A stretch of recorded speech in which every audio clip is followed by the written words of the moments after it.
Chris to support us here, our monitoring officer, our admin support from Megan, and officers that are here. Welcome all. Thank you. We do have a member of the public as well, and there are some people online. We'll move straight on. So apologies and substitutions. We do have a substitution, and that is Councillor Stevens, who is unavailable on the mainland, looking after a member of his family. And he's substituted by Councillor Julie Jones-Evans. So welcome, Julie, this evening. There are no other apologies or substitutes. Minutes. We need to confirm a true record of, there are two sets. One is the 5th of February, page 5 of our notes, 5 to 28. And then after February the 20th, that's page 29 to 42 of our notes. Just need to confirm they're a true record. Ed, and I'll come to you, Jonathan. Thank you, Chair. Just a couple of matters arising from the last couple of these minutes. Only previously, when I've tried to ask multiple questions, I've had them refused and said that only one per member. I realised upon reading the minutes that I missed it at the time and apologise that in the last two meetings we've had multiple questions from single members. So I was wondering what the stance of that was, seeing as I've had questions refused for being multiple ones.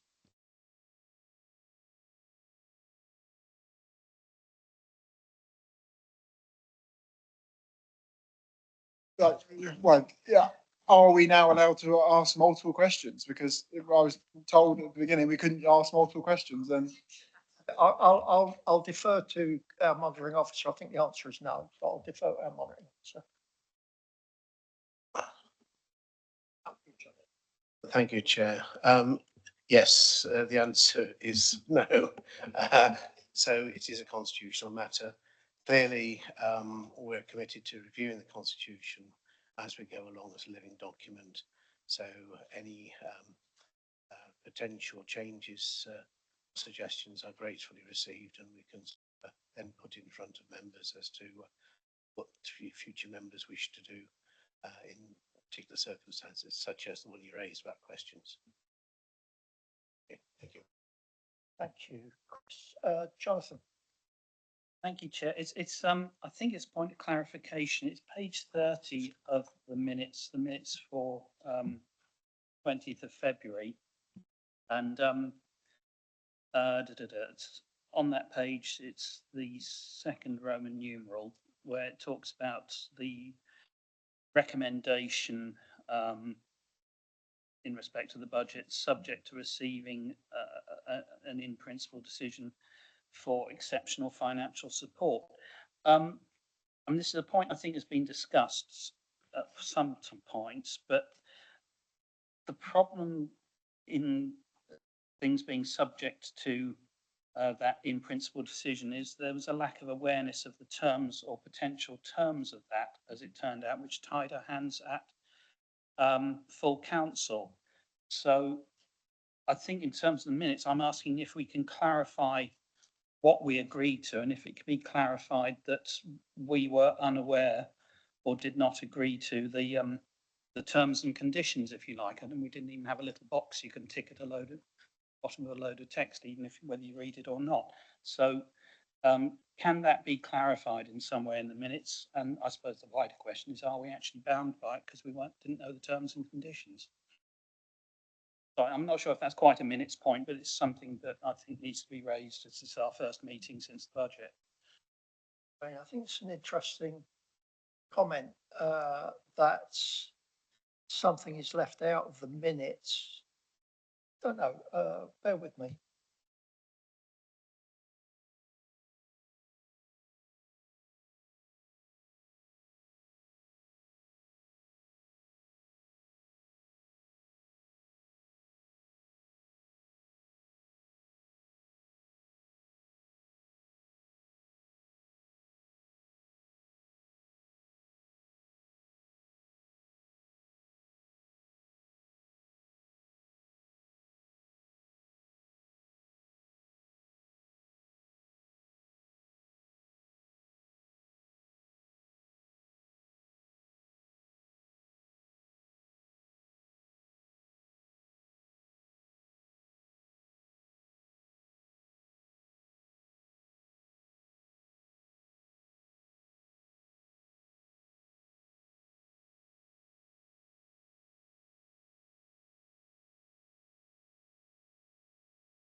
Thank you, Jonathan. There has been some clarification that of course, the minutes are a representation of what was said.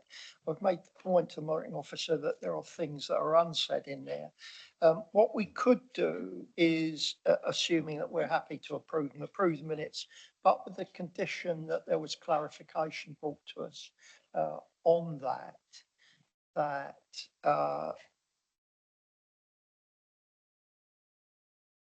that information is left out and we would seek clarification. We were not, as a committee, aware of the implications, and that's not recorded in the minutes of applying for EFS. Julie? Yeah, does that mean that the decision to put that application in was sound? Because I thought all financial decisions had to come through this committee. I'm a bit confused on that. I know I'm only a substitute, so maybe I've missed a lot of the debate you've actually already had and done dusted on this matter. But I thought that if we're agreeing to borrow a significant amount of money when we already do have reserves that we can use, I think that's a fundamental question and lies with this committee. But please, I'm happy to be corrected on that if I've got it wrong. I can answer that because there has been some written clarification by the monitoring officer since, who has clarified that the Section 151 officer did indeed have the authority to do what he did and apply for EFS without this committee's approval. I guess the question of this committee is, do they want to seek that approval from this committee? Or address the fact that we've actually applied for EFS. But I mean, Chris, do you want to clarify? This has been clarified already in terms of the Section 151 officer's authority, but not what the intent of this committee was. Thank you, Chair, and thank you for the query, Councillor Julie Jones-Evans. Yes, the Section 151 officer clearly had to make sure relevant information was made available to the committee. And whilst there was no formal decision to apply for the funding, the matter was proceeded with in order to make sure you have information available to you. And in the January meeting of the Policy Finance Committee, it's recorded in the minutes that the focus would be on looking at the additional funding. And the reason behind that is always to make sure you've got all the options in front of you. I think in terms of the additional financial support, as is mentioned before, the fact that the government has had a application and in principle granted it does not mean to say that you have to use it or there's a cost to you. It would be drawn down if needed in part or in full later on in the year. Thank you, Chris. Yeah, just on the back of that, I think that's really helpful, Chris.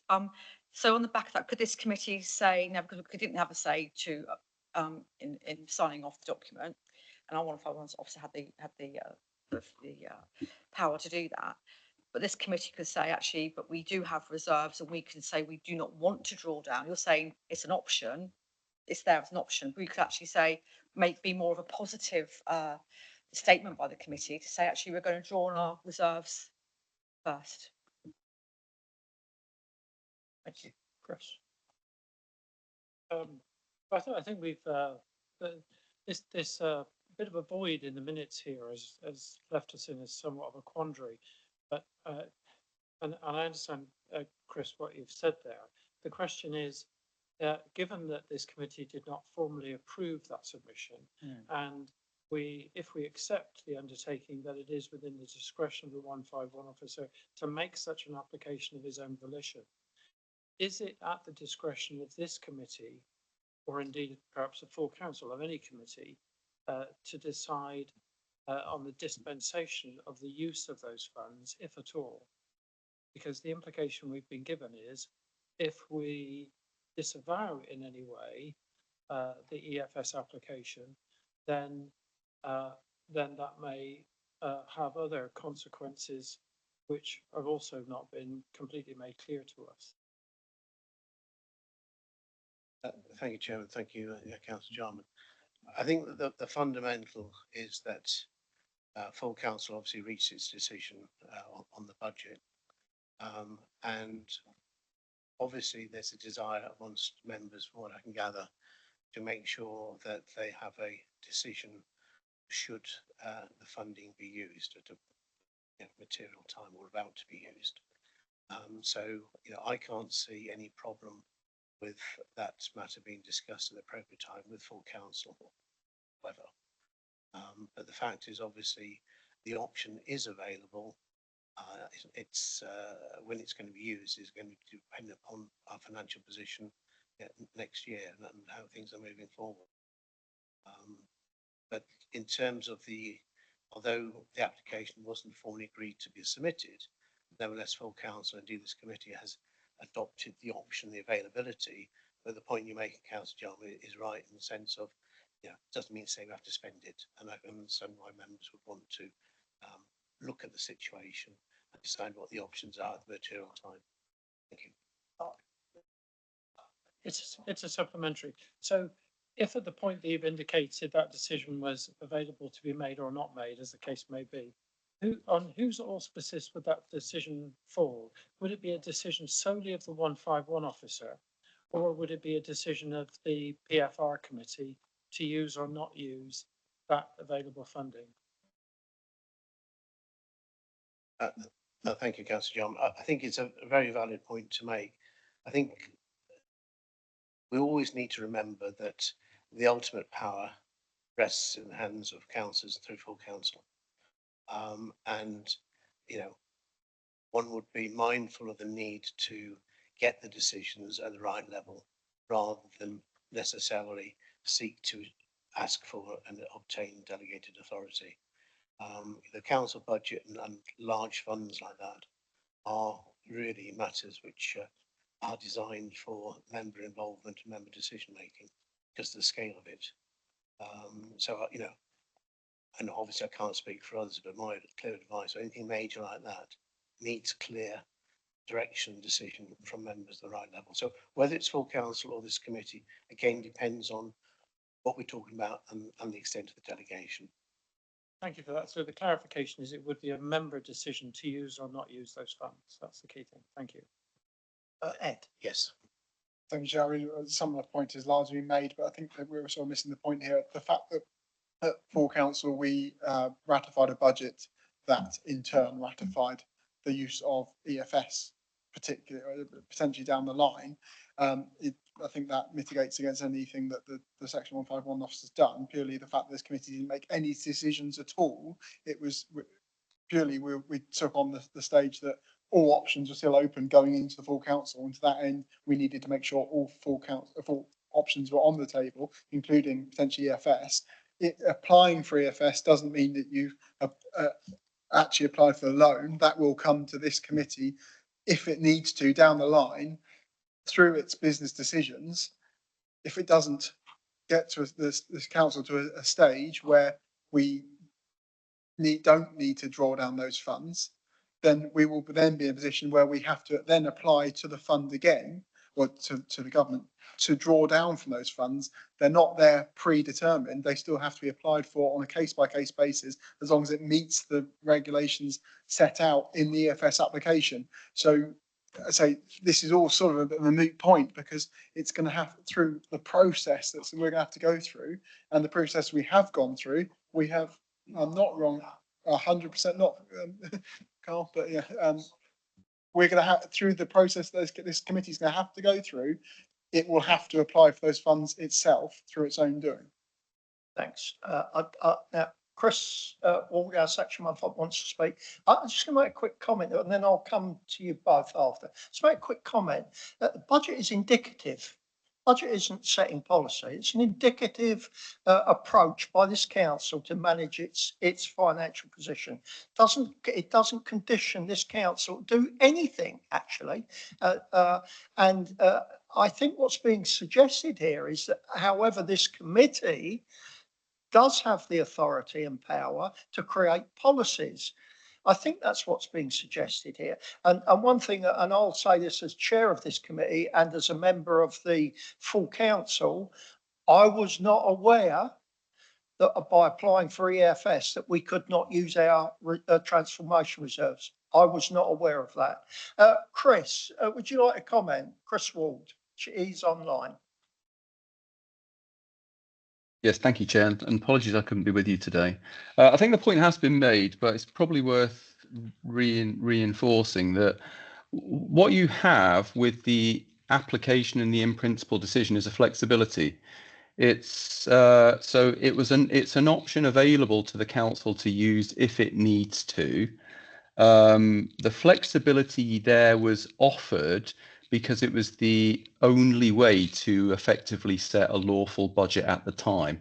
It doesn't mean that it needs to be drawn down on, and the budget report was really clear within the budget report that every other opportunity to avoid the use of EFS would be taken prior to EFS being utilised. And I think the other thing to bear in mind is that exceptional financial support and section 114 are really closely entwined. Now, the exceptional financial support is a mechanism to avoid a section 114 notice. So at this stage, nobody can really predict with certainty whether EFS will be required or not. It would be premature to do so at this stage because that decision doesn't take place until after the end of the financial year. But if, for example, there was a proposal that came to the committee that said, should the council draw down on the EFS facility? And if the answer to that question was no, but in making that determination, it led the council into a section 114 position, then that is obviously a situation which would be quite difficult, I think, for the committee, in the sense that it would be difficult for them to be to make a determination not to take EFS if it was going to immediately then lead to a section 114, and a section 114. The outcome of a section 114 then results usually, well, or in all cases, in the council having to apply for exceptional financial support. So there is a circularity and an interdependency around this, but I think the key point about it is that there's a recognition that it's related to a section 114 notice, but in any event, the decision, it's a flexibility that is available to the council. It's not something that the council have signed up for at this stage with any terms and conditions attached. The council is not bound in any way at this point. Thank you, Thanks, Chair. Chris. Carl, then Jonathan. Thank you. I mean, I think I'm the only one in this room that actually voted no to the budget in the, but it just makes me more and more concerned that we actually applied for that funding without this group committing it. So agreeing it, sorry. So that leads me on slightly onwards, because that has happened. Whether if I agree or disagree, that has happened. What I'm now concerned about is, and perhaps the 114 officer can, 115 officer, sorry, I haven't got rid of him yet, can confirm nobody is going to spend any of this funding without this or full council's committee. And from what I've just heard now, you're saying that it won't be agreed to pull down any of that money until the end of the financial year next year, yes, which is even beyond the next council, to be honest. Is that right? So what happens in between if we run out of money? Why can we not spend reserves? Where does it say we cannot spend reserves? Because if we can only pull it down in 12 months plus now, because we're not at the end of the financial year, what happens if we run out of money next week, for instance, surely we can't wait a year to be able to pull it down. We have to spend money, but you've just said we can't pull it down till next year. So that means we will use reserves. Have I got that right or not? Do you understand what I'm saying, or have I made no sense? I think you've encapsulated it, councillor Love. I think the need to balance the financial year, the end of the next year's financial year, starting April this year till 31st March 2027. Yeah. If it requires a balance because we need to bridge a financial gap, what is in place, has been put in place at least, is the ability to borrow £13 million. 27. What the debate and discussion was, and therefore you wouldn't know whether you needed to use it until that moment in time. That's what the 151 officer is telling us. What the debate was prior to that was, but we have £13 million in the bank, why are we not spending it? Yeah.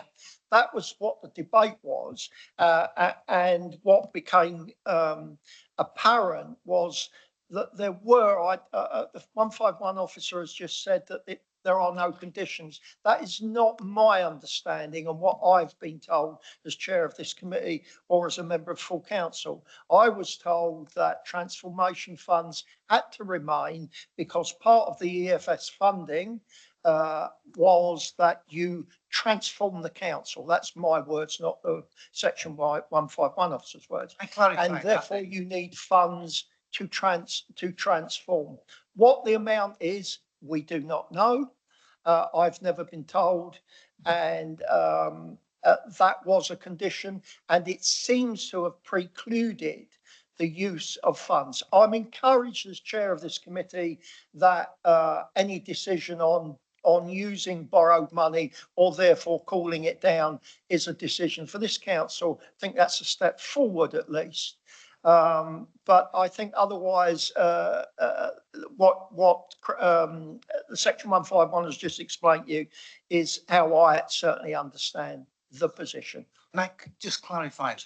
I just want to understand. So where does it say in law that we cannot use transformation money? That is something that we must know, not be told we can't do it. We want to know why. Where is that written that says we cannot use that reserve and that transformation money?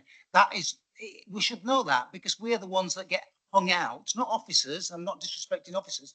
Ultimately, we've already said it. There's the monitoring officer said it comes down to us. We're responsible for it, but we don't know why we can't legally use it. I want to know why we can't legally use it.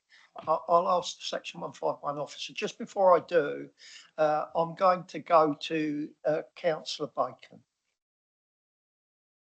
Thank you, Chair.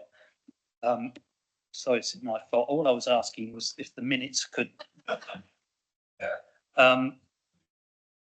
say that what we did on that occasion, that was it the 20th, was in a situation where we were unaware of potential restrictions that might be placed on full council, and I think the monitoring officers addressed that, but we do seem to have got a hornet's nest of both yourself, Chair, and Councillor Love have said this, and I'm really repeating, I suppose. We seem to have a situation where the section 151 officer is now saying there's money there to use if you need to. Many of us have the view that you don't need to use that facility if you use reserves, but many of us felt railroaded at full council because our understanding was that was not an option, whereas that seems to be suggested now it is an option. As I say, I'm conscious that we're doing this when we're talking about the minutes, and maybe we should be having this as a full agenda item at a subsequent meeting, possibly even an EGM. I don't know. Thank you, John. I think I'm going to move on slightly from this and maybe take that as a suggestion. But just before I do, I'll ask Chris to comment and then I'll go to Andrew and then we will move on. What I'm going to suggest we do is we accept the minutes with the condition that there is further clarification on the minutes. Our monitoring officer, that is possible, and I'll propose that. Chris. Yeah, thank you, Chair. I think what might be helpful is if I explain it slightly differently, which is, in essence, what happened at the council meeting is that you actually approved a budget with a deficit. So you approved a budget with a deficit of, we'll keep the numbers round, it was 12.9 million, but it's with 12.9 million, which is exactly the amount of flexibility that you have from exceptional financial support. So if, for example, and that was the way in which you were able to therefore set a lawful budget. So it was a deficit budget, not in the normal course of what we would describe as a balanced budget. It was a deficit budget, but only balanced by £12.9 million worth of exceptional financial support.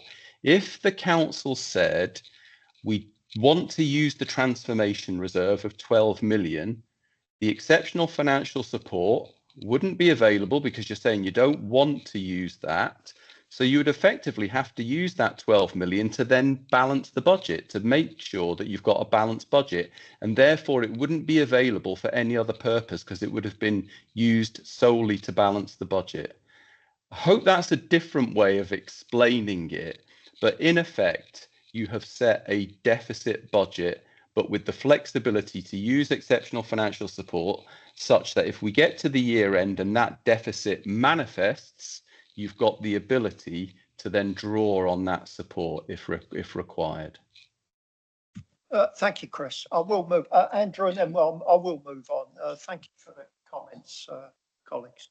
Chair, it's obviously a very important issue for members to understand the process, and certainly I'd endorse what you say about reviewing how we got there. But I would remind those of us who are permanent committee members that we went through many informal PFR briefings. Many of those discussed exceptional financial support. There are emails, I was looking at one just now, from the Section 151 officer who makes it very clear the level of exceptional financial support that would be required, discusses in great detail. So although we may not as a committee have had certain discussions, and it makes me uncomfortable if we try to rewrite what was said at committee, because people feel uncomfortable. I don't think that is a right way to do things.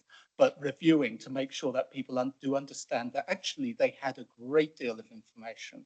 It just wasn't aired in a formal committee situation. And if the committee system survives the next year, then setting a budget next year, maybe that's whoever is on the council needs to think about how we take things through committee formally rather than informally. But I would say that the Section 151 officer, I really stress, sent lots of information all the way through with lots of briefings, with lots of presentations. I do not think there is a member of PFR who'd reasonably say they did not know the value of the sum being considered, the process and the reasoning. Thank you, Andrew. I'm going to move on. I'll just make one final comment. I'll repeat this. I, as chair of this committee, were not aware that in applying for EFS prevented and precluded the use of transformational reserves in all of the information I was given. Now, if there are meetings I didn't attend and it was said, then I'd like that clarification. But as far as I am aware, as chair of this committee, I did not know that applying for EFS precluded using our reserves.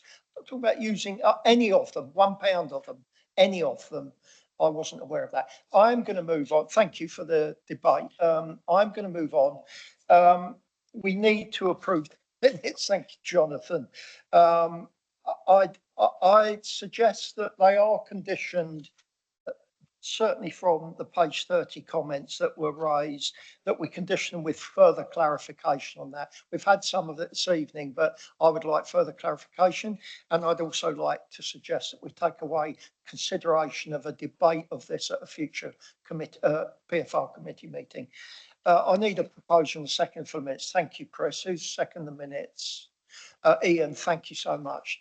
So this is, we'll do, can I take them both at the same time, Chris, or I'll do them separately. So the minutes from the 5th of February, they've been proposed and seconded. Those in favour, with the condition that we're seeking clarification over the points that we've discussed. Pardon? In relation to the 20th, that clarification. The 20th February. Yeah, sorry. So these we're approving as is. Those in favour, please show. Those against. Those that are abstaining. We have 2 abstentions. Thank you, Megan. And therefore, for the 20th February, I need a proposer for those. Thank you, Jonathan. I need a seconder. I'm going to do the caveat, yeah. I need a seconder. And the proposal is that there is clarification provided to this committee over the minutes that refer to the EFS application. Those in favour, please show. Those against?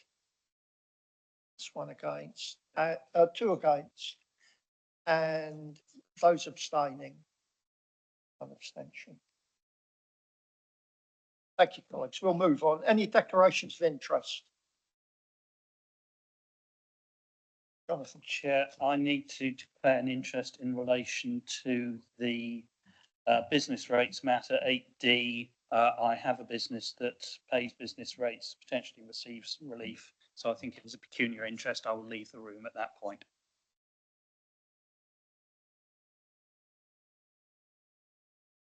I have taken advice, Chair. Jonathan. Chris and then Julie. It's in my declaration of interest, but I am a trustee of Shanklin Theatre and Community Trust and a director of Shanklin Theatre, which are affected by the item on the rates. Thank you, But I Chris. have no Julie. pecuniary interest. Chair, yeah, again, I'm in my register of interest. I'm a trustee of the Apollo Theatre, a charity. I'm also a small business owner, and I do receive 100% rate because of the grateful value of my business. I don't believe that's affected by this policy change. I didn't actually take any advice from the monitoring officer, but if it makes life easier, I'm happy to leave the room alongside Councillor Bacon for avoidance of doubt.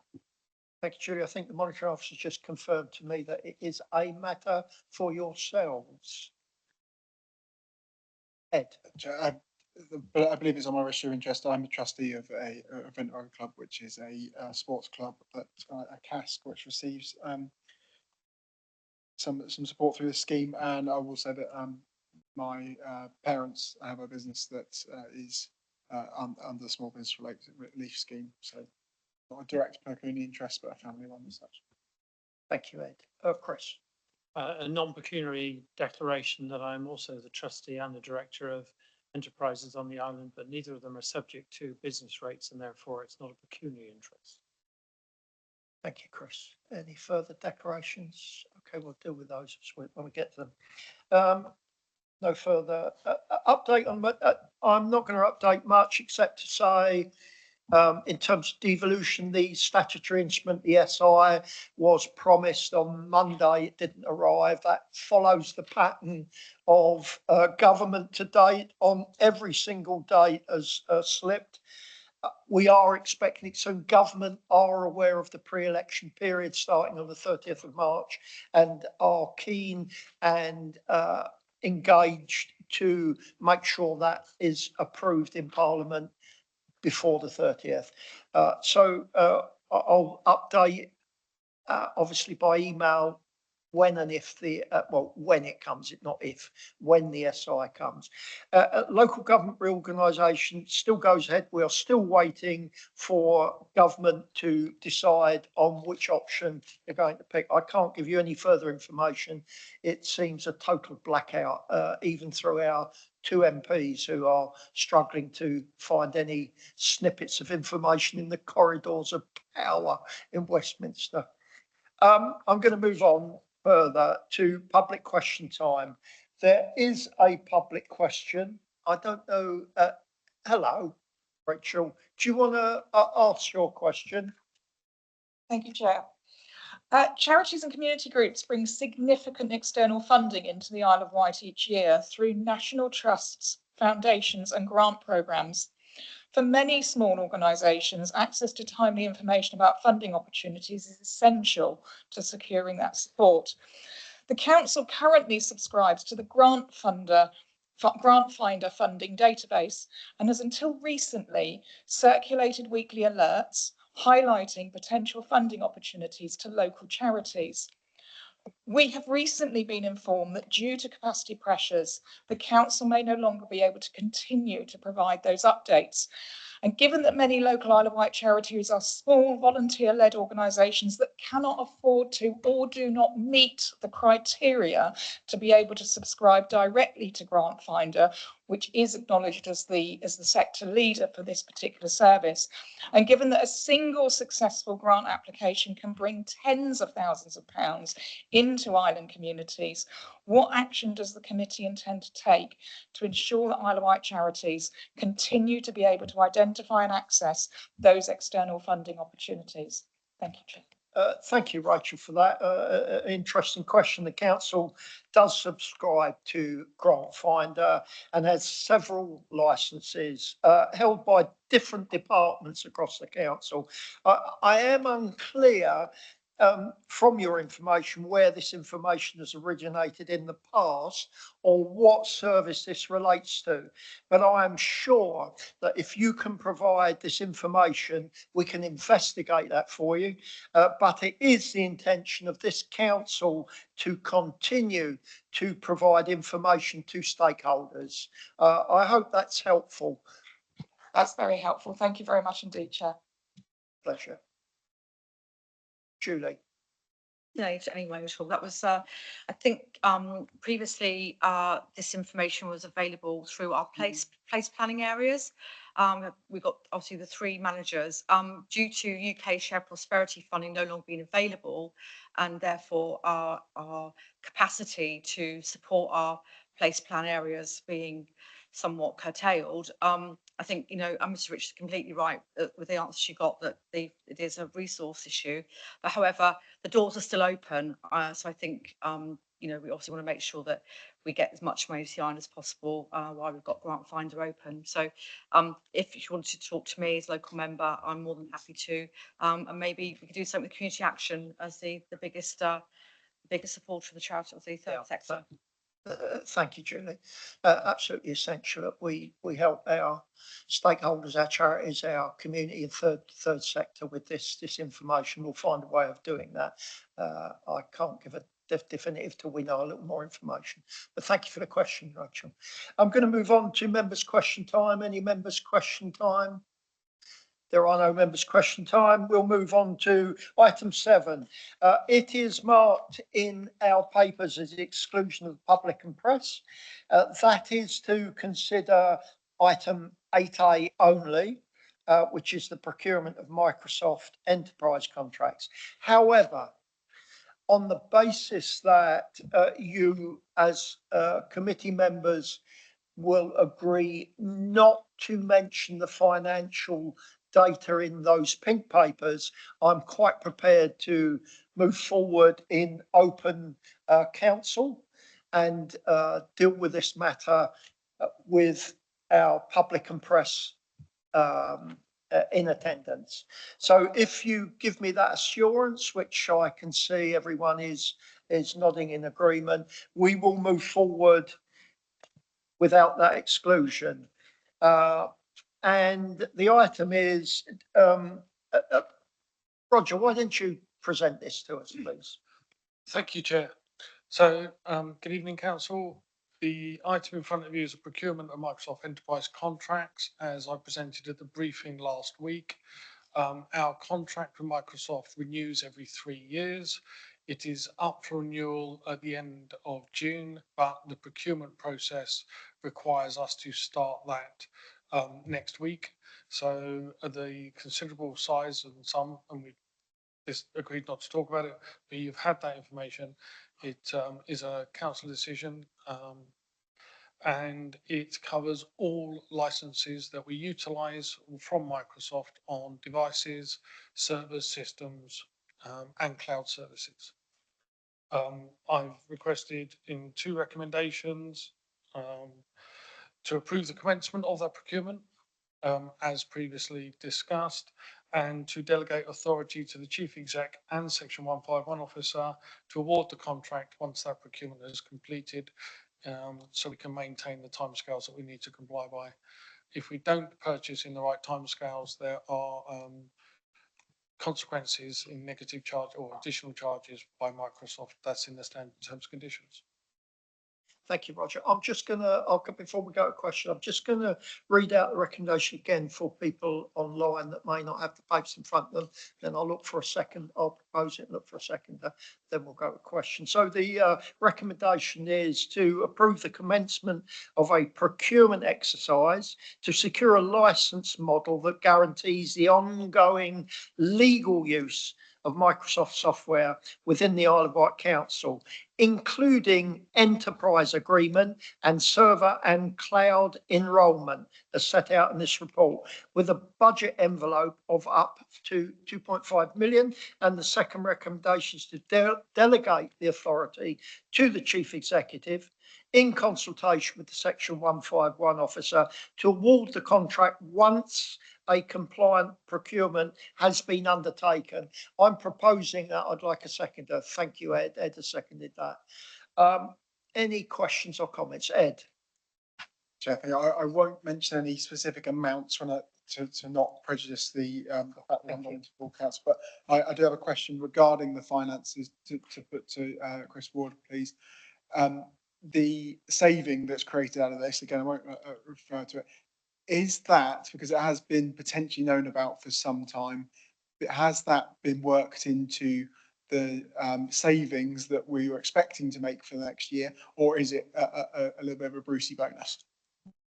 Good point, Ed.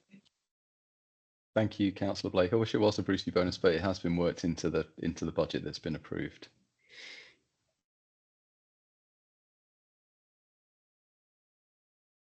Carl?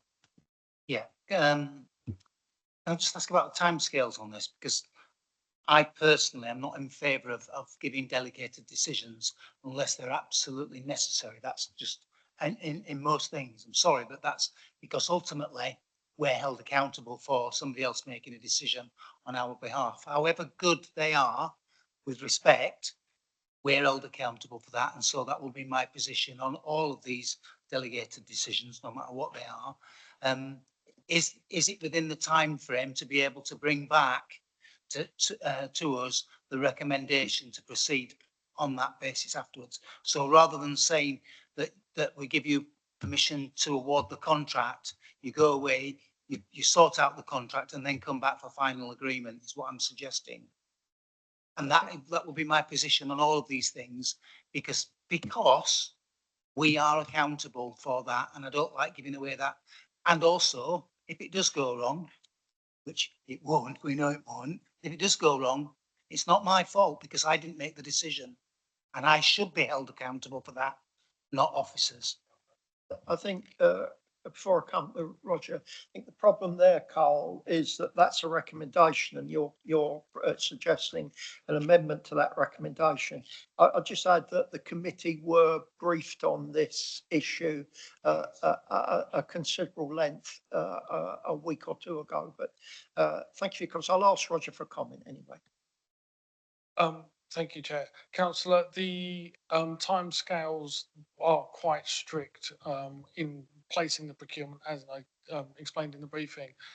If there wasn't PERDA, an election this year when we're doing this, potentially we could have aligned it. But the election period actually means that when we would need to come back to meet the timescales for procurement, the committee won't actually exist again. So I withdraw that on that basis on this occasion.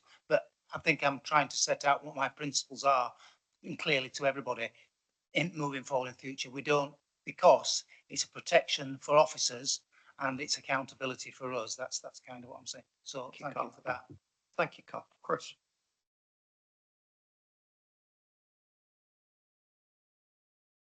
We have professional officers making their best recommendations to us. The budget size sounds very sensible. the confidential briefing that we've had on the matters in pink was pretty comprehensive, and I was satisfied with it. I don't see why we should put off decisions just because we don't like making decisions. I've withdrawn I it, think- Chris. I've yeah, but withdrawn it. I think. Yeah, so what I was gonna Chris, say, councillor Love's I withdrawn move- that. I move that we put the motion. Chris, councillor Love withdrew that. He's withdrawn it. I'm saying I move that we put the motion and accept it.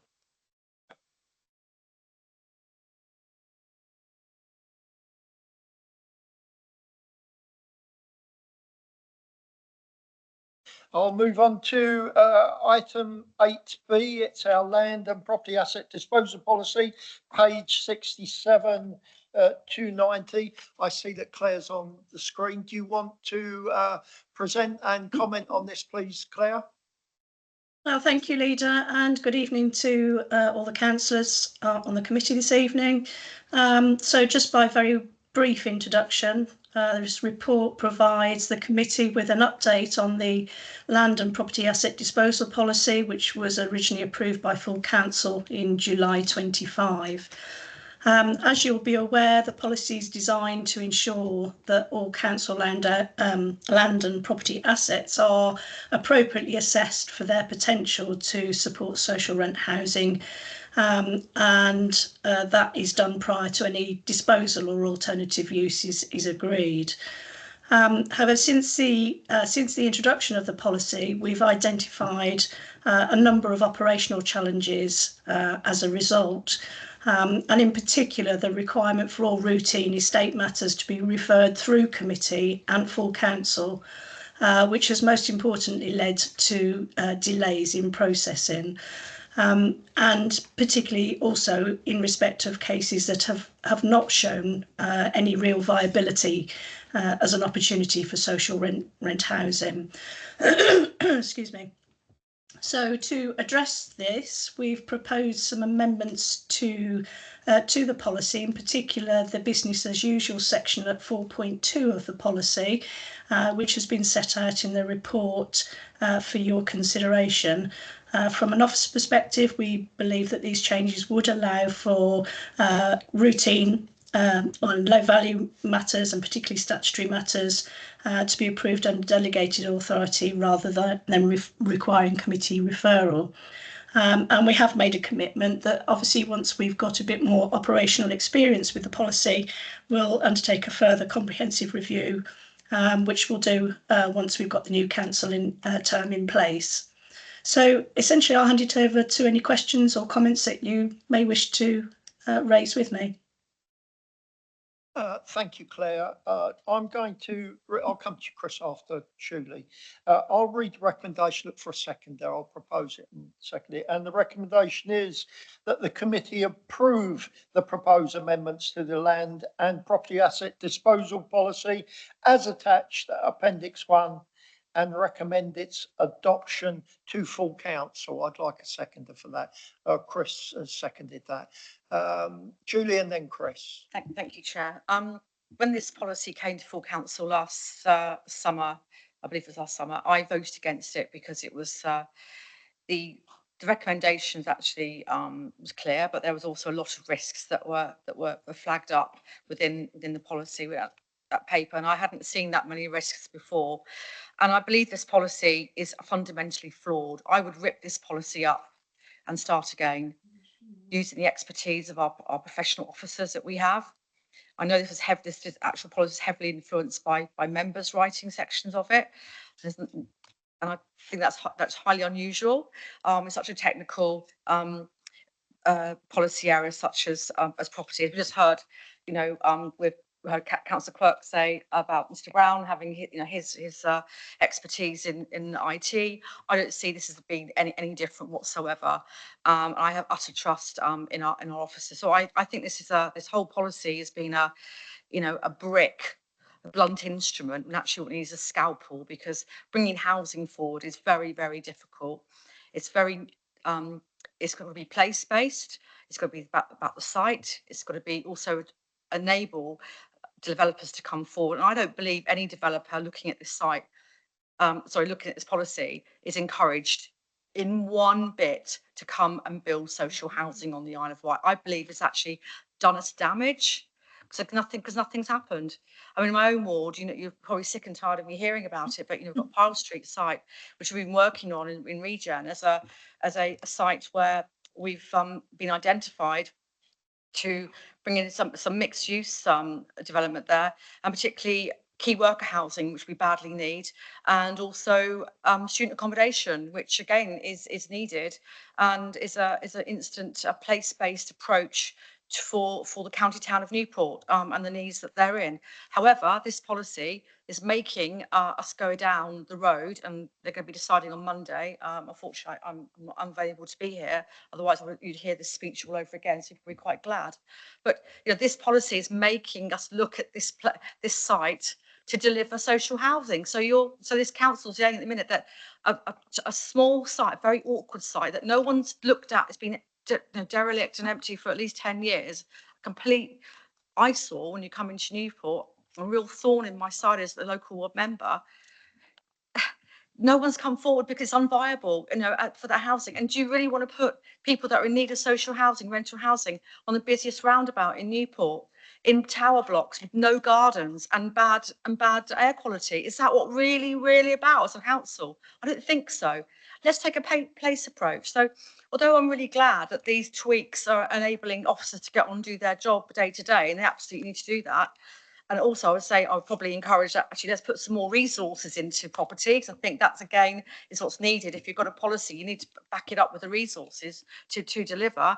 But let's start again properly. Let's get something that's fit for purpose. It's going to encourage housing and not this blunt instrument which is actually doing us down. Thank you.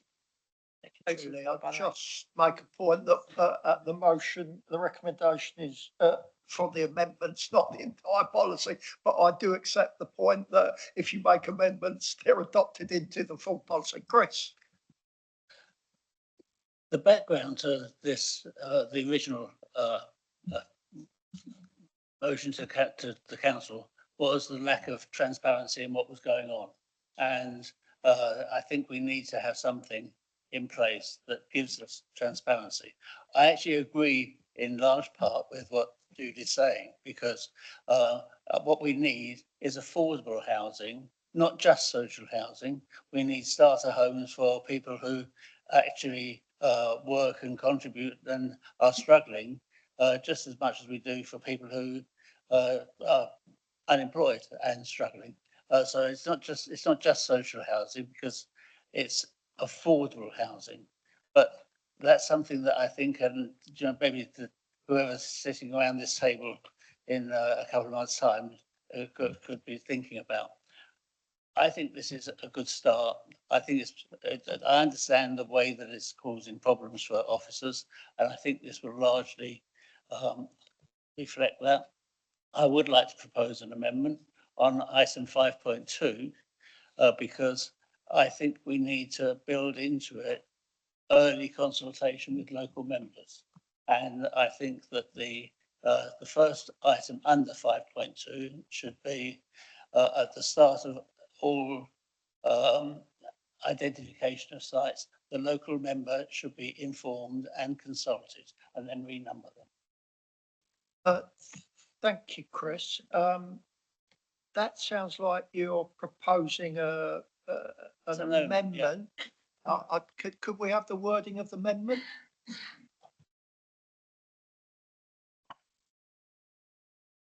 I'm happy to second the amendment. The wording needs to be quite precise, that on all matters pertaining to the potential disposal of assets, that the local ward member is consulted at the outset. Yeah, happy with that. Should we just, can you repeat that slowly, Chris? We've got to type it. But in the consideration of potential disposal of all assets, that the local ward member is consulted from the outset. That's a proposal. I'll come to Jonathan. But it affects the wording. Do I need a second first for that before we? I do, don't I? Yes, but then maybe. Could I explain what my okay, concern is? Okay, bear with us, Jonathan. So this is one of my pedant points. If you say all assets, that's all assets. Could we say all assets affected by this policy? Otherwise it could. Are we happy with that? I understand that because part of this policy is flawed because all assets include the renewal of leases, which is not working for us as a council at all. I think that clarifies. Are you happy with that clarification? We're happy with that. Have you made a note of that? Well, that's good. We've worked that out. I need a seconder, of course, for that. I've got my. Jonathan, you're hand up to ask a seconding it. question. Okay, so we've had a proposal. Any further? Let's vote on the amendment. Let's get this right. We need to vote on the amendment, or do we? No, we can just. I can. I've got it. Yeah. Incorporate that into the. I'm going to Councillor Spink will speak, but let's get the process right. Sorry, but he's going to get me. He's just discussing it now. Thank you, Chair. Just to reiterate, the report contains a recommendation, which is only a recommendation by officers.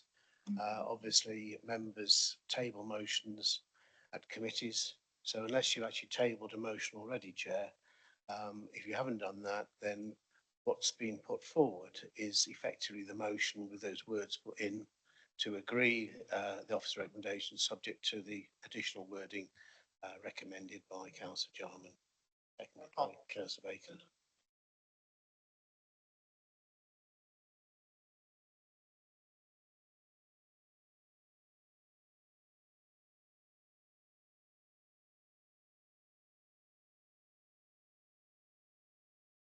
Chris. We had a resolution, an amendment proposed and seconded, and we then accepted changes to the wording of that. We either vote on that or withdraw it and have a new, because that's The point I was just asking, what else to clarify, Chris? Exactly the I'm point. quite happy to accept the wording though.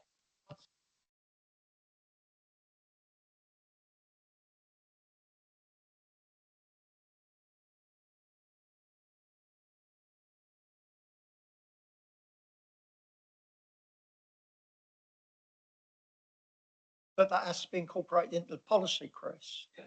Yeah.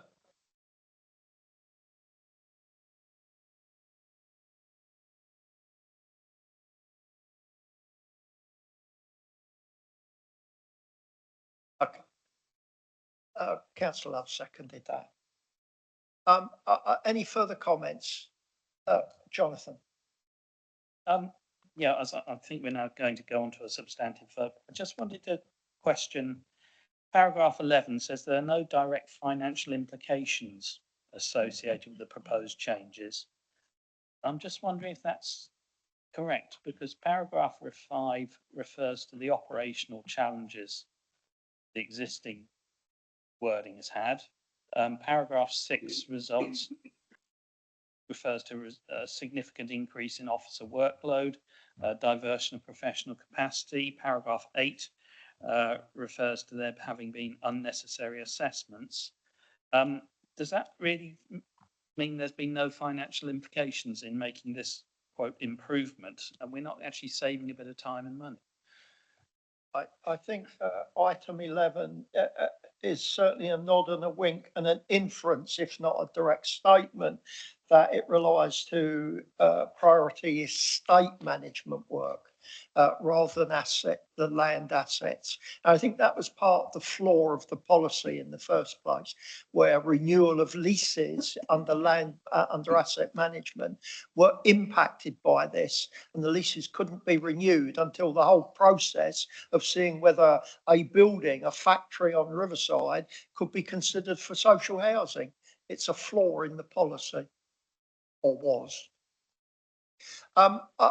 Thank you. I'm going to go to Councillor Spink, who's, thank you for your patience, Peter. I appreciate that. No, not at all. Thank you, Chair. I just want to check, if I may, perhaps with Chris Potter.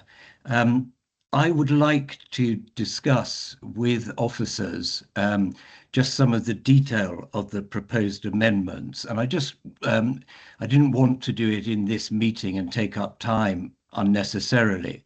But I just wondered if that would be a possibility in terms of then seeking to amend the policy, perhaps with agreement, hopefully, of the officers at full council. Would that still be open to me to seek to amend it at the full council meeting to adopt it?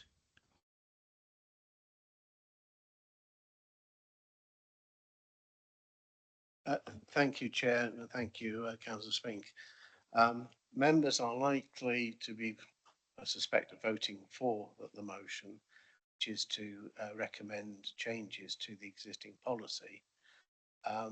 So, to be honest, because a lot can happen with legislation and so forth, I would anticipate engaging with members on this policy prior to submission to a full council. So it'll take on board the recommendations of this committee, but also keeps the door open in case something comes left field or whatever, which we need to build into a report to go into full council. So you've got maximum flexibility. The reason I say that is because a lot of these policies obviously are going to be based on specific bits of legislation for specific types of land and so forth. And as with any policy, clearly it's not a rule, so you can depart from it on occasions, but you'll be minded in each example looking at the specific legislation applicable to the site in question.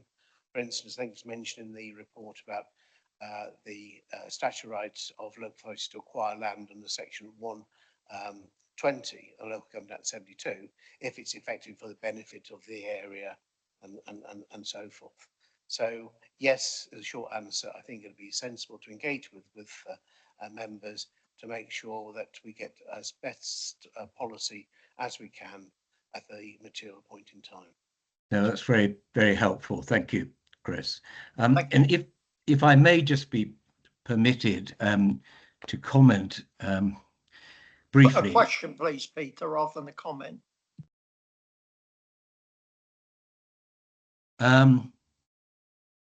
It's difficult to put it as a comment, as a question.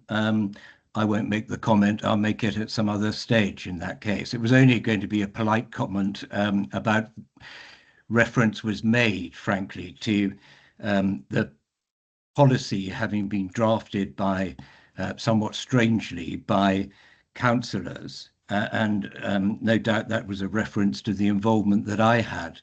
And I just wanted to clarify that as far as I'm concerned, this policy was introduced to assist social rent housing. And the inference that I've in some way drafted a policy to try and stop it is unfounded in my view, and I take offence to it. So that's all I wanted to say. Thank you. I've indulged that with you, Peter. Thank you, Chair. You've got it out. We've given you the space to do so. I understand the sentiment behind it also.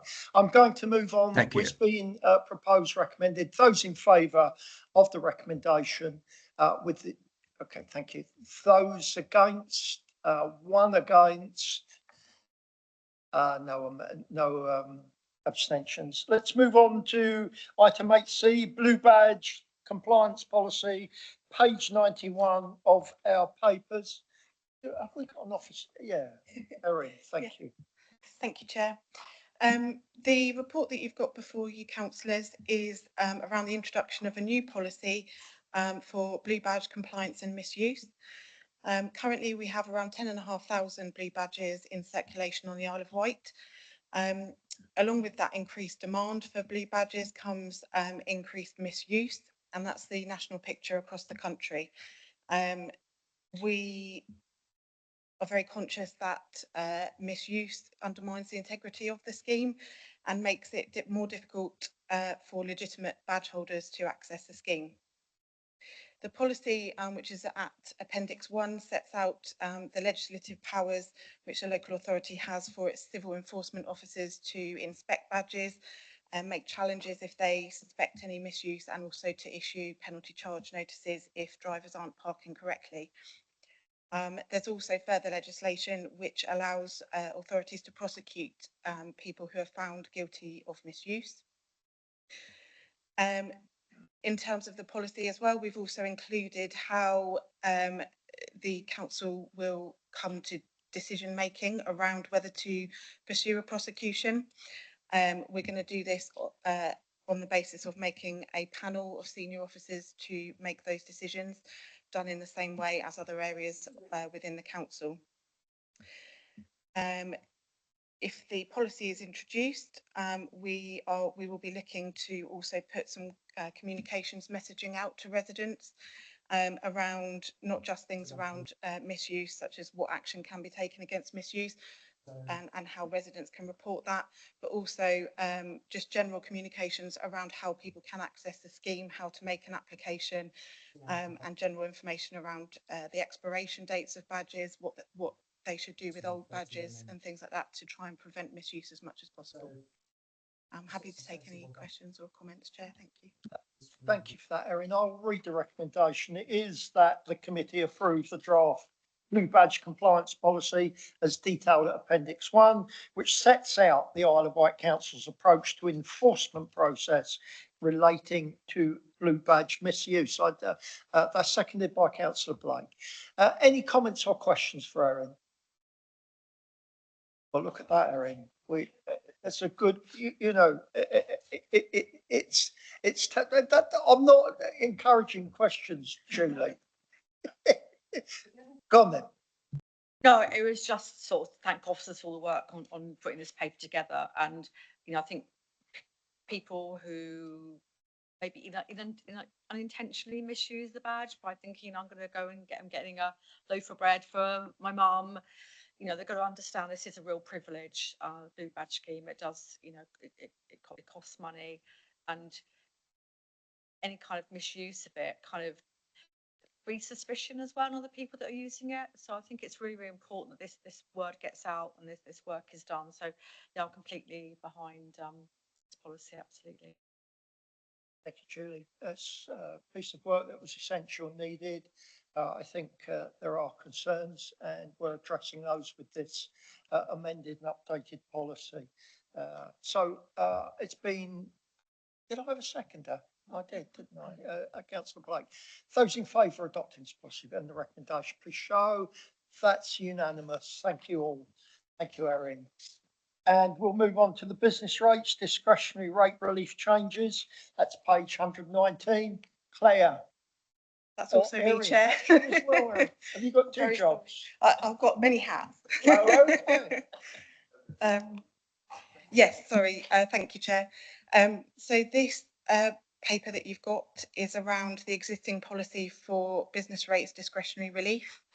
It's an existing policy which we have. The context around this is that every year central government release their budget in the autumn, which often includes changes to support businesses in the payment of their business rates. This particular year, we're starting in April 26, is a revaluation year which happens every 3 years. Business premises are revalued by the Valuation Office agency, and business rates charges are adjusted accordingly. So as such, from the 1st of April 2026, central government have announced some amendments to the reliefs that they are going to provide under the discretionary relief scheme. So the changes that we've made to the policy, just to summarise, there's the removal of a retail, hospitality and leisure relief, which is being replaced with retail, hospitality and leisure specific multipliers for the calculations of business rates. There's also a change to the supporting small business rate relief. There's a new film studios discretionary relief. There's also an electric vehicles charging point and forecourt relief. And more recently to those initial announcements, the government stated that they are going to provide additional support to pubs and live music venues, which means that they will get an additional 15% on top of the other support that they get. All the new reliefs mentioned within the policy are fully funded by central government grant, so there's no cost to the Isle of Wight Council to introduce those within its own policy. We've done some initial communications messaging out to businesses on the revaluation process, which is happening from April, and what they should do if they don't feel their valuation is now correct.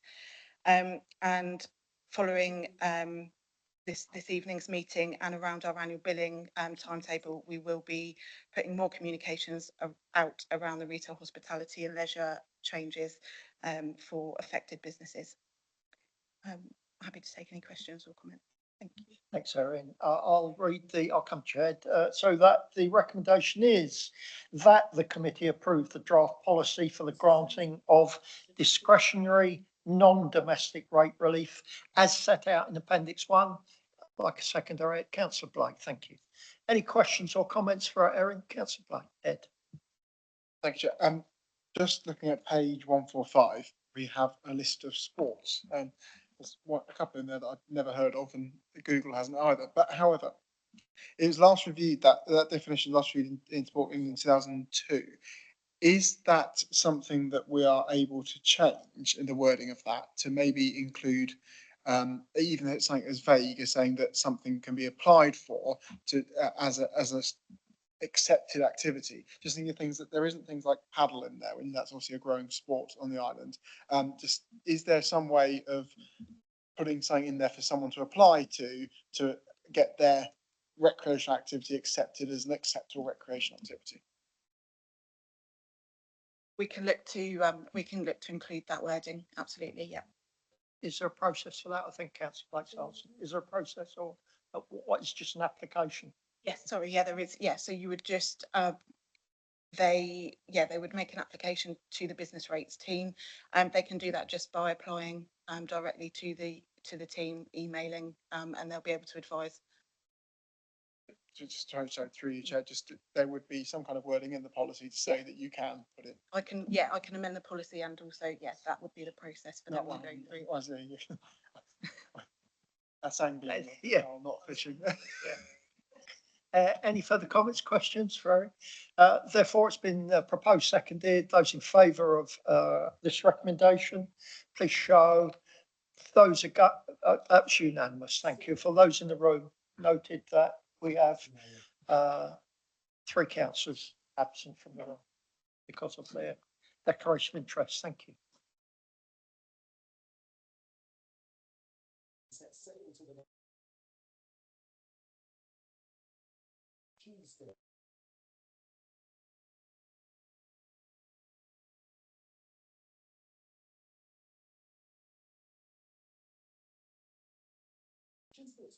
We will move on to item 8E, and that is the item of purchasing of temporary accommodation known as Kiln House, Woodbine Close and St John's Road, Newport. This is page 187 of our papers. Is this Claire again? Claire, do you know about this, Claire? This is more. I do know about it, but I can see that Laura's on the screen, who's the report author. Thank you. Away you go, Laura. Thank you. Thank you, Councillor Jordan. I hope you can all hear me, and my apologies for not being there in person this evening. The report's been prepared and has been presented at the Adult Social Care, Public Health and Housing Needs Committee before coming to the committee this evening. It's seeking approval for the purchase of Kiln House in Newport, Isle of Wight, which is a building that consists of 10 flats. The council currently leases them and has tenanted those properties and now has the opportunity to purchase them. The report sets out in detail the recommendation, the financial modelling that's been undertaken with the support of the Section 151 officer and his team, and seeks from the committee the approval to proceed with that purchase. I'm happy to take any questions that the committee may have or to assist you in any way. Thank you, Laura. I'll again read out the recommendation. It is to approve the purchase of Kiln House, Woodbine Close and St John's Road, Newport, to provide temporary accommodation. I'd like a seconder for that. Councillor Garrett has seconded that. Thank you, Andrew. Any comments or questions on this? I just, as a comment from me, is it looks like a progressive, good move forward, positive, always trying to address some of the issues we have with homelessness in a positive way and in a long-term way, owning the properties that people in the future can access can only be a good thing. Julie. So it's a really nice community up in this area of Newport, Woodbine Close, and right next door to the oldest scout troop in the world, the Old Guard Newport First. Julie. No further comments, questions. Thank you for that, Laura. It's been a proposal recommendation. Those in favour, please show. Those against. Those abstaining. Did you have a note of that? Did you vote, Councillor John?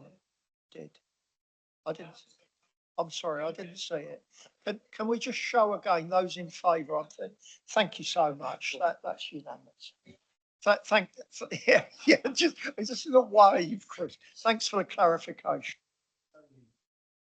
We're going to move on then. Thank you for that. On to our service performance and improvement for quarter 3, pages 199. Chris, anything you want to add to this, or carry our notes online?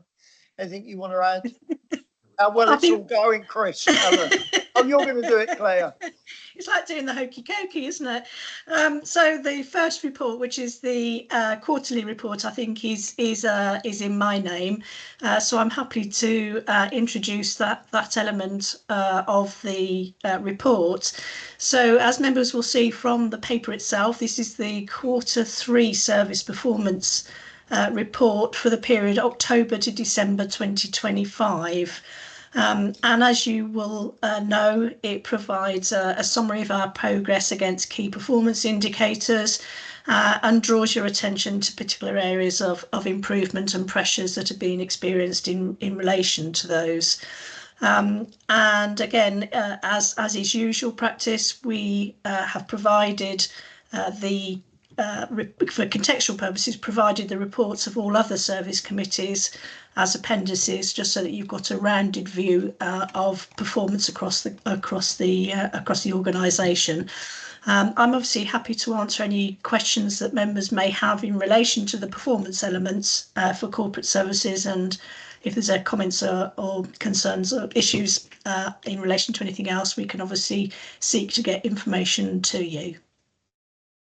Thank you for that, Claire. It is an item just for noting for this committee. Any comments or questions? Questions in particular? No comments or questions? Julie, have you got? You look like you've got something. Thank you, Chair, because I didn't know if anyone wanted to ask any questions about performance report for the ERTI committee. As you see, we've got some lovely green numbers there as well, and I think everyone will probably want to congratulate our team at One Leisure for turning that service around and getting so many new members, bring it back into the black and supporting people in their health for one, and also thanks to our museum service as well. They've got some really good figures there, including the floating bridge, and I think the numbers using the floating bridge is very encouraging for us to be able to have our new floating bridge coming into service. We'll have even more numbers and it'll be even better and get us back into the black there as well. That's my prediction, Chair. We look forward to that, Julie. It is of note. Thank you to all at the leisure services that actually provide an income to this council of something just a little shy of 200,000. I know Chris, our Section 151 officer, was very pleased to add black numbers onto the bottom of his account for the leisure. It is noted, and we will move on to financial monitoring, page 445. Who's that? You, Chris? It's for noting also. Kerry, yes, tell us all about it. Thank you, Chair. Yes, this is your noting report for the quarter 3 finances covering the whole of the council's position. This information was included in the recent budget report approved by council last month, and the revised position was incorporated exactly the same information as you've got in front of you today. So as at quarter 3, the main pressure areas continue to be in social care, and in particular in adult social care, where we were forecasting a year-end position of £8.8 million pressure for adult social care and 2.7 million for children's social care. As I've just mentioned, we were obviously aware of that position when the budget was approved, and consequently we did provide for additional corporate contingency in order to offset that position to enable us to achieve a balanced budget at year end. So there hasn't been any further changes to that position, which was reported as part of the budget report. So this is for noting. In addition, the capital position is still fully funded. There are no significant forecast variances for year end regarding the current capital programme. So happy to take any questions. Thank you, Kerry. Looks like a big loan coming down the road to me, but there you are, Chris.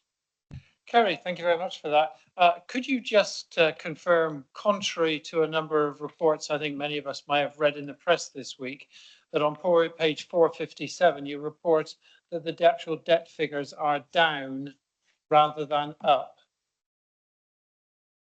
Yes, that is correct. Wonderful. That's such good news. And I'm sure many people will be glad to hear that all put to bed. Thank you very much indeed, Kerry, for correcting that misinformation in the press. Thank you. Any further comments, questions? Julie. Question really, I'm just looking at page one, looking at again the work that my committee oversees. We've got some forecasts in excess of budget there on several lines, and I was just wondering how we protect that income, how we, you know, what steps do we actively take to make sure we keep investing in these services, to make sure we keep the quality high, and we can continue to do a good service, and also to return our revenue into the council coffers. Well, Chris Ward, our Section 151, you've got some plans for investment, Chris, haven't you? In our services? Well, of course. I mean, the budgets that you've approved already provide for the proper maintenance requirements of all of your services. So they are absolutely essential in order to be able to continue the revenue streams that the services currently enjoy.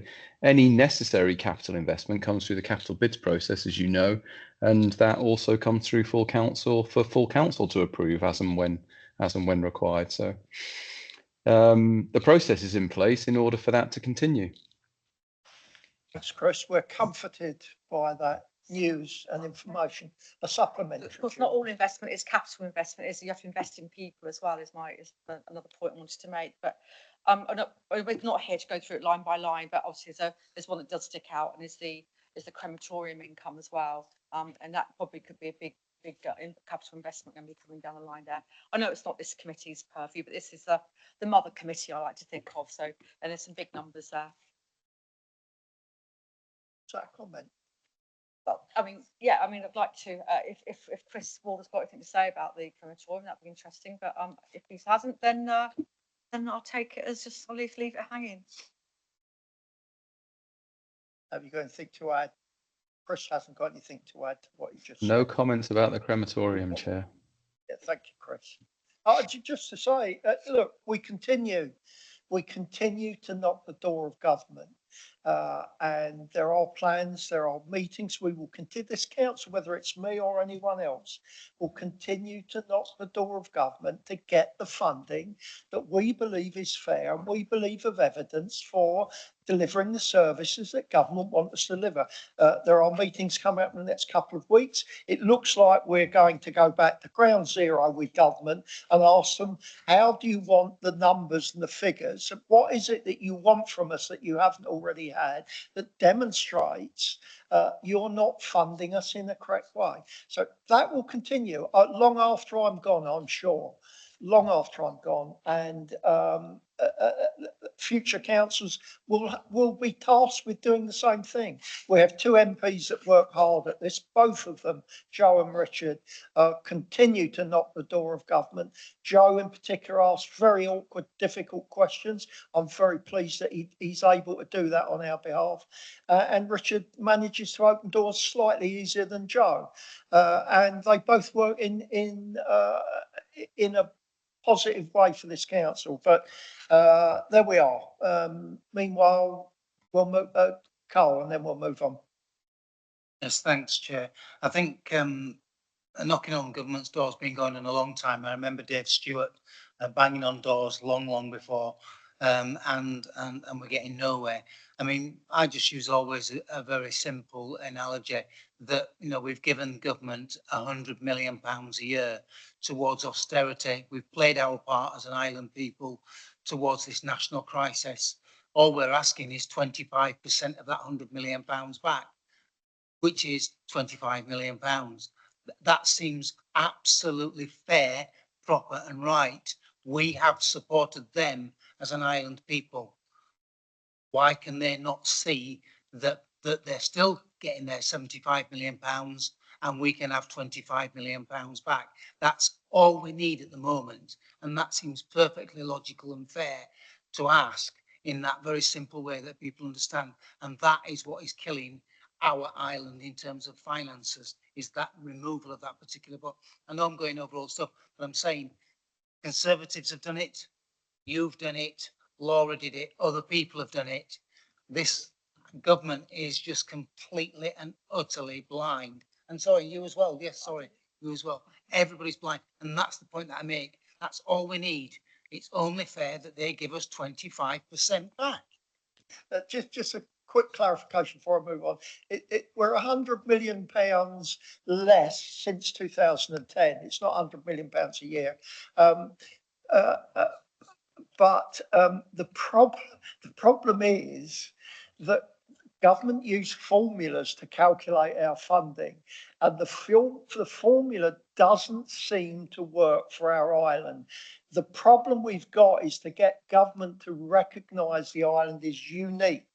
We are constantly compared to mainland authorities, and it is ironic that our argument is you can't compare us. That's our whole argument, that we are not a comparator. We are unique. And the problem is getting government to accept that we're unique. In using the formula that they use and seek to use and do use, we come out with the money that we've got. And that's the problem. We will restart the process. We'll restart in a couple of weeks, I hope, in meeting with MHCLG. And that meeting will be almost back to the beginning by saying, what is it that you want from us? How do you want us to present the information that we believe demonstrates unequically that we must have more money? But I'm going to move on. Can I clarify? Because the press clearly have stated on 2 occasions in the press recently, quoting yourself, saying per year 100. So that needs to be very, very clear. And they have done that, and that's why I said that then. So just want to be clear. And thank you to the officers for the preparation of this paper. Thank you. Thanks, Carl. We'll move on to our work plan. Final item. There's one item. Any comments on that? We're not going to add to our work plan, are we, at this late stage, or are we? Or are we? We're not. No comments on that. Therefore, thank you all. Thank you for perseverance, for the officers that come relentlessly supporting us, for you councillors that have turned up also relentlessly helping us move this council forward and making decisions so that everyone can understand what we're trying to do for our community here on the island. Thank you. It's 6:28. It's slightly longer than we'd hoped, but we had an interesting debate at the beginning. We picked up time after that. Thank you all. I'm closing the meeting 6:28. Thank you.